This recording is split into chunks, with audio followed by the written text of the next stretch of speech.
নোয়াখালীর Sonaimuri rail station জামে মসজিদের জায়গা দখল, পুকুর ভরাটোল, মাছ লুটের প্রতিবাদ এবং দখলকৃত জায়গা উদ্ধারের দাবিতে সংবাদ সম্মেলন করেছে মসজিদ কমিটি।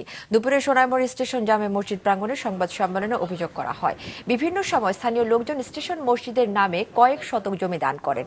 ভয় ভীতি দেখিয়ে মসজিদের বেশিরভাগ জায়গা দখল করে নেয় একটি প্রভাবশালী মহল। মসজিদের পুকুরের মাছও তারা লুট করে নেয়। তাদের বাধা দিতে গেলে কমিটির লোকজনকে মারধর করা হয়। এ বিষয়ে প্রয়োজনীয় ব্যবস্থা নিতে সরকারের হস্তক্ষেপ কামনা করেন কমিটি ও সাধারণ মুসল্লিরা। নামে বেনামে জমাকারী খতিয়ান করি মসজিদে দখল নিয়ে গেছে। এই স্টেশন মসজিদের সম্পত্তি মানে এত পরিমাণ জবরদখল হয়েছে যেটা আসলে এটার ভিতরে না ঢুকলে বলার কোনো সুযোগ নেই। জায়গায় ক্রয় করেছেন মাওলানা মুখলিসুর রহমান, পরে সেখানে মসজিদ স্থাপন করেছেন।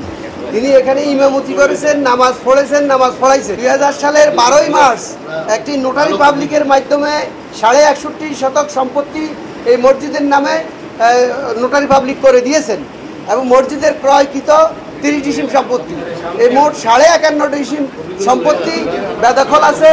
এটি কয়েকজন মিলে নিজে দলিল সৃজন করেছেন এবং তারা এগুলো এখন দখল করতেছেন, মসজিদের লোকজনকে যাইতে দিচ্ছে না। মাওলানা মুখলিসুর রহমান সাহেব মোতাল্লি হিসেবে এই মসজিদের জন্য নিজেকে মোতাল্লি বলে এই মসজিদের জন্য 30% জায়গা কিনেছেন। এই কিনে যেটা করেছেন সেটার 3% আলাদা আছে, আর 27% এখানে মাত্র 5-5.5% আমরা দখলে আছি। আর কোনো জায়গা মসজিদের দখলে নেই।